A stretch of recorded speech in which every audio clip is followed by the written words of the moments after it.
Assalamualaikum warahmatullahi wabarakatuh. Salam budaya rahayu bagi kita semua saudara senusantara. Blusukan kali ini kita akan menuju ke suatu tempat yang mana ada sebuah perkampungan di dalam hutan, yang mana penghuninya kebanyakan embake-embake yang ayu kinclong moblong-moblong. Kampung ini berada di lereng gunung berapi, serta kampung ini pun juga tak tertulis atau tak terdaftar di dalam peta. Bahkan dalam pencarian Google Map pun juga tak ada. Untuk menuju ke kampung tersebut, kita harus melewati rute seperti ini.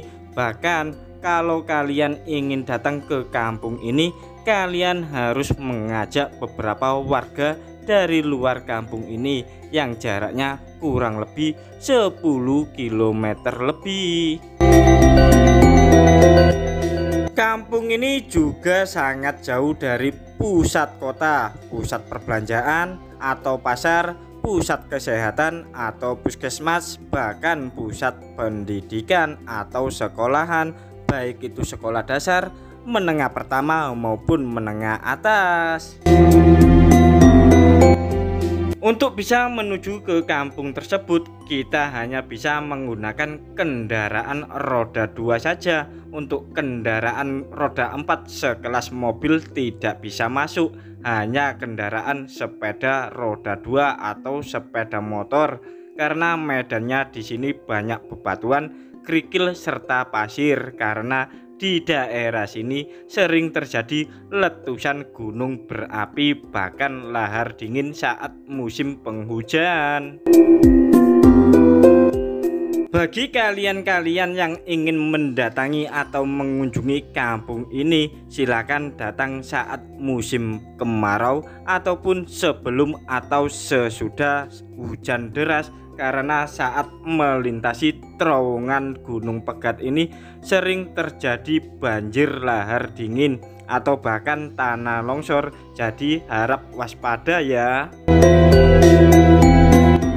Serta saat kalian mengunjungi atau mendatangi di malam hari, bawalah penerangan yang cukup terang, karena kalian tahu sendiri di daerah sini tak ada penerangan jalan umum, serta di area ini merupakan hutan lindung atau hutan belantara. Tak hanya itu saja, di daerah sini pun juga sering ada penampakan ular. Namun ular ini bukanlah ular siluman ya, jadi beneran ular asli atau ular piton maupun ular king cobra yang biasanya sering melintas di area sini. Meskipun kampung yang akan kita kunjungi ini jauh dari rumah-rumah penduduk kampung yang lainnya, namun jalan di tempat ini selalu ramai, apalagi saat pagi hingga sore hari, karena sering banyak orang berlalu lalang mencari pakan ternak mereka, atau dalam bahasa Jawanya biasanya disebut ngarit. Penduduk kampung pedalaman ini juga berhenti beraktivitas saat maghrib atau sesudah maghrib, karena di kampung mereka pun tak ada listrik dan mereka hanya mengandalkan lampu templek atau yang kita kenal dengan lampu oblek. Belum lagi penduduk kampung ini kebanyakan adalah embake-embake yang ayu kinclong moblong-moblong, jadi mereka khawatir dan takut apabila melakukan aktivitas malam hari di sekitaran kampung mereka. Apalagi penduduk kampung ini yang mayoritas embake-embake yang ayu kinclong moblong-moblong ini berstatus perawan ya. Jadi ada perawan yang masih muda, perawan setengah tua, bahkan perawan yang sudah tua. Mereka menghindari pernikahan karena khawatirnya nanti mereka bercerai karena harus melewati terowongan Gunung Pegat. Mereka penduduk kampung atau warga kampung ini mempercayai adanya mitos bahwa kalau mereka sedang iring-iringan pengantin terus melewati terowongan Gunung Pegat, maka mereka tak akan lama lagi akan bercerai ataupun menjadi janda. Dan apabila mereka janda, maka mereka akan diusir dari kampung mereka. Oleh karena itu, mereka enggan untuk menikah, bahkan mereka lebih memilih hidup lajang menjadi perawan tua hingga akhir hayat. Namun, apabila mereka berkeinginan menikah, maka mereka bersiap-siap harus meninggalkan kampung halaman mereka yang berada di tengah hutan di lereng gunung berapi. Seiring perkembangan zaman serta lambat laun, maka penduduk kampung ini berangsur-angsur menurun. Maka jumlah penduduk kampung ini pun juga menurun drastis. Jadi saat kita akan mengunjungi kampung ini, jangan kaget, mungkin penduduknya masih bisa dihitung dengan jari. Kurang lebih berjarak 200 meter dari tempat kita ini, kita sudah memasuki area kampung tersebut.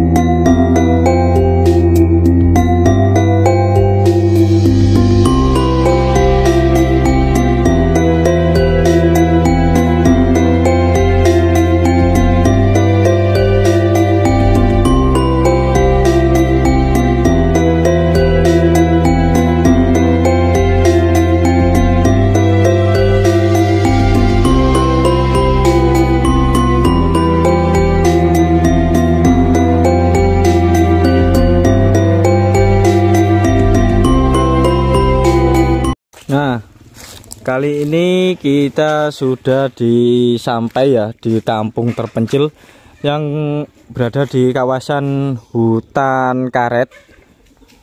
Selanjutnya kita akan berkeliling dahulu dan untuk memenuhi kebutuhan vitamin masyarakat yang ada di kampung terpencil ini di tengah hutan karet ini, banyak sekali masyarakat beternak dengan madu atau lebah ya. Ini contohnya kandangnya. Dan di sana pula banyak sekali kandang-kandang dari lebah ataupun tawon. Apabila hasil produksi mereka lebih, biasanya itu pun dijual sebagai mata pencarian atau sebagai tambahan untuk biaya hidup. Di kampung ini pun juga sangat jauh dari pusat perbelanjaan atau pasar, pusat pendidikan atau sekolahan, bahkan pusat kesehatan maupun puskesmas. Nah, di sini juga banyak sekali tanaman buah-buahan karena lokasi di sini memang jauh dari pusat perbelanjaan, maka untuk kebutuhan vitamin-vitamin masyarakat atau penduduk kampung ini menanam buah-buahan, baik ini alpukat, durian, nangka, terus apalagi ya, jambu, nanas. Nah, di depan ini sudah mulai tampak rumah penduduk kampung sini yang katanya hanya kisaran berapa ya, 7 kalau menurut informasi yang kami dapat. Nah, di sini pun juga sudah ada aliran listrik ya. Namun jalannya ya seperti ini, dan seperti yang tadi yang kita sudah lewati ya, masih jalan tanah. Infrastruktur pembangunan juga berupa jalan masih belum dirasakan karena kawasan sini merupakan kawasan milik perusahaan. Nah, jadi untuk pemerintah setempat semoga kedepannya bisa membantu infrastruktur jalan, karena di ujung sana pun juga masih ada kampung terpencil. Nanti kita vlog di sana ya. Nah, oh hanya 4 rumah. Oh iya, 6 rumah. Ini 2. Di depan kita ini 2. Terus di tengah ini juga 2. Terus di ujung sana juga 2. Selain menanam buah-buahan sebagai sumber vitamin bagi penduduk kampung ini sama lebah, masyarakat sini untuk kebutuhan protein beternak ayam serta kambing. Nah, ini sayangnya sepi sekali ya. Ini berada di kawasan lereng Kelut. Nah, ini hanya 6 rumah. 6 rumah saja. Nanti kita tuh kandang sapi penduduk sini sebagai sumber protein, dan kambing, memelihara kambing.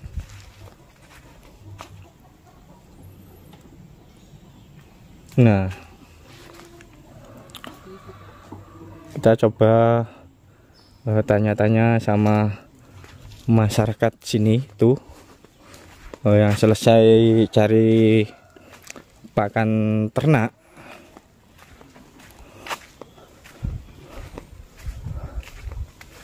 Ada bapake.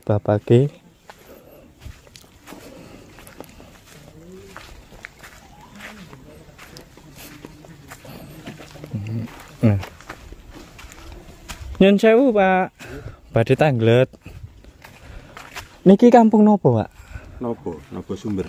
Napa? Nopo Sumber. Nopo? Enten perang griya mriki. Dalem? Enten perang griya nih. Niki 3 kopel tapi sing nempati tiang kakak. 3 kakak. Oh, 3 kakak. Lek kanun 6 rumah kan satu kopel kan 2 rumah. Berarti 6. Berarti yang ditempati 3. Oh, 6 rumah. Ya. Yang dihuni cuma 3 kakak. Namanya wow napa? Ya apa? Kampung Nobo Sumber. Nobo Sumber. Ikut anu mana Pak iki Pak? Niki gitu leres nggih terpencil nggih. Terpencil nggih. Nggih, kali ini kok. Tasik malih nggih. Namanya Sumber kok. Termasuk induk niki kan bawane niki. Bawahe. Kampung terpencil Pak nggih. Nggih. Pun enten ket kapan nih kampungnya?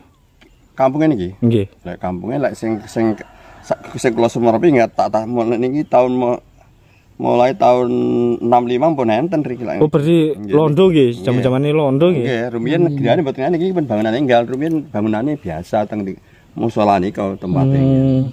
Niki bangunan tahun 77 niki. Berarti direhab nggih. Direhab punan. Lah kantore teng riko kantore Sumber riko munggah kinten kali kilo. 2 kilo Pak ya. Berarti niki kawasan apa? Hutan anu perkebunan karet nggih. Karet.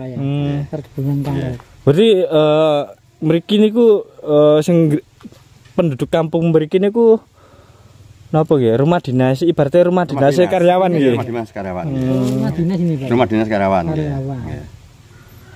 Malah sing iki fasilitasnya sing nggih malah saya Mas nembe dibangun. Nggih. Terus akhirnya kan tiangnya nggih sami pensiun lah. Nggih. Sing pun gadah griya kiambak nggih sami mandap. Oh. Banyak yang kosong masih niki cuman nggih. Kathah niki sian nggih. Berarti sing penuh niki nggih. Nah pensiun kan akhirnya kan sampun gadah griya kiambak, akhirnya kan mandap. Berarti saking apa kari 3 kakak nggih.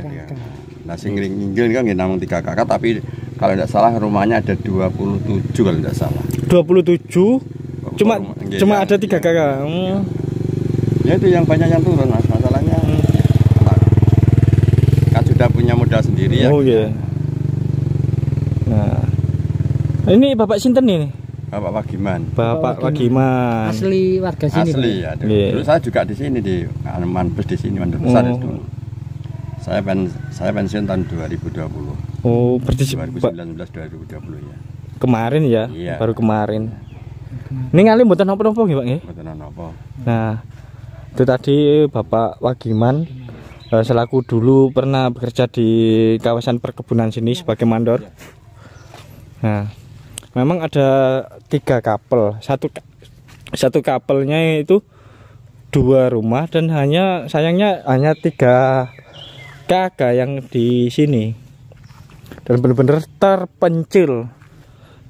Niki tebing nggih Pak nggih, saking pasar nggih, peken. Yang pasar tebih wonten 17 kilo. 17 kilo. Iya, lek yang karang dino yang dika. Terus nek Lek yang pare ya wonten 21. Lho. Nah niki kan biasanya lek yang ngriki niku biasanya lek kalau ke pare kalau mau hari besar, hari raya, hari besar, hari libur lah. nggih. Terus hari Natal, Nggih. hari raya itu baru turun. Baru turun. Ya, baru ya. Nek saking pasar 17 kilo. 17 kilo kalau dari pare.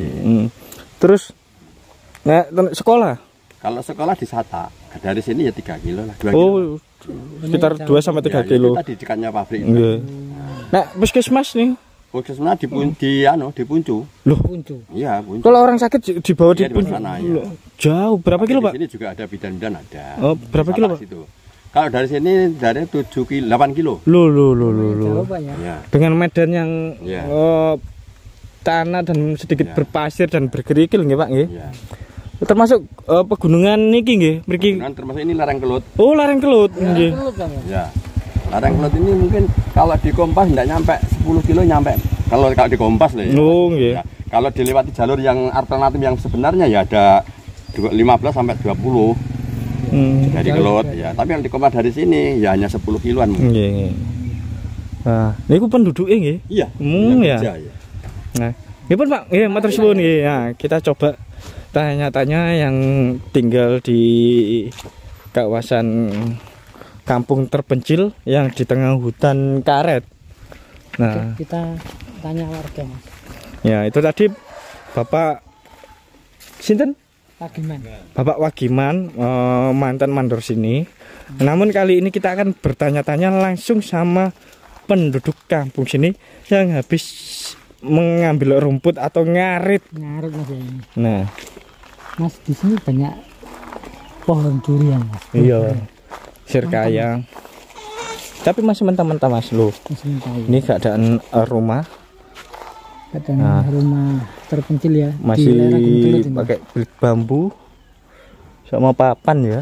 Mas kita Nah, nanya ibunya tadi Mas. nah. Durian Pak. Ger. Nggih.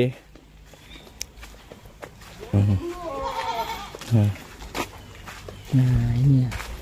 Kula nuwun. Nah, ibunya lagi apa? Tuh, jatuh Mas. Jatuh Mas ini Mas. Ini masak sudah masak Mas. Enggak tahu mateng Iya, apa Mas. mateng apa mentah. Apa busuk? Busuk nggih. Busuk Mas. Durian Mas. Hmm. Tapi banyak sekali loh Mas. Nah, itu di sana. Tapi kalau hati-hati Mas, kepalanya sampai nggak pakai helm Mas. Nanti kejatuhan durian.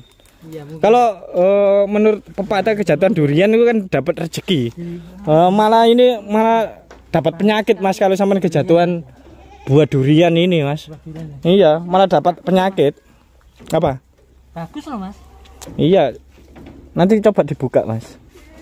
Nah, kegiatan masyarakat penduduk kampung terpencil ini ya bekerja di ladang sama beternak. Nggih leres nggih Bu nggih. Mriki napa jenenge beternak? Boleh diambil apa enggak Bu? Angsal panjenengan Wah,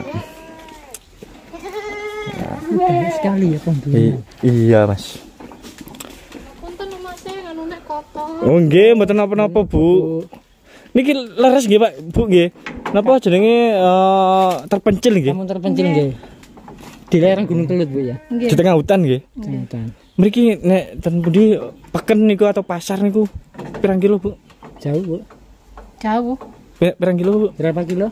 Pinten nggih? Bisa nyampe pasar itu? Barang dinoya tepung pinten?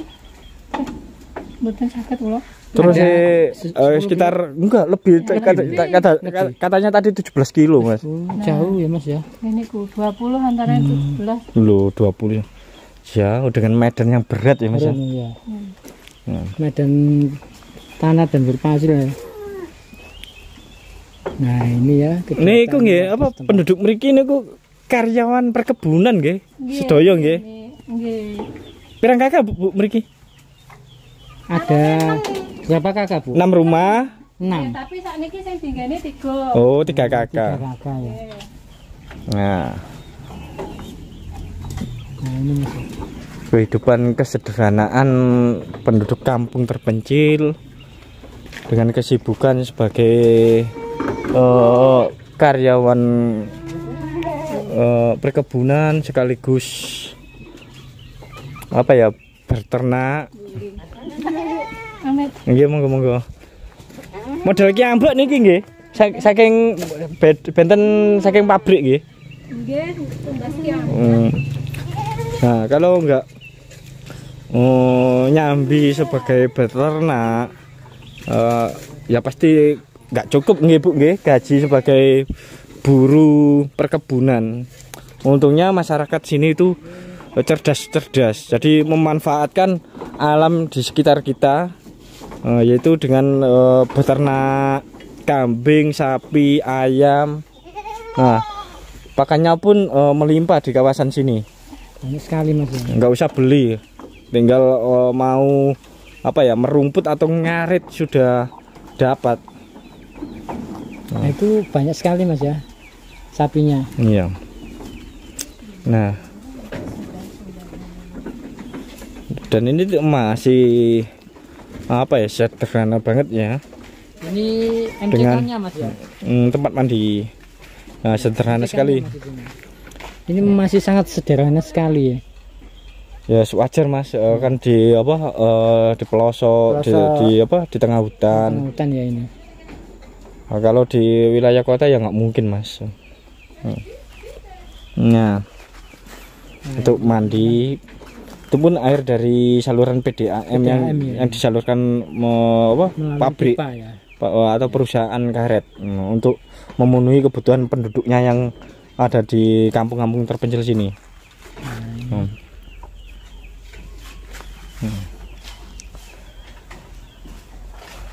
Nah, itulah busukan kali ini kita sudah berada di kampung terpencil yang ada di tengah hutan di lereng Gunung Kelut.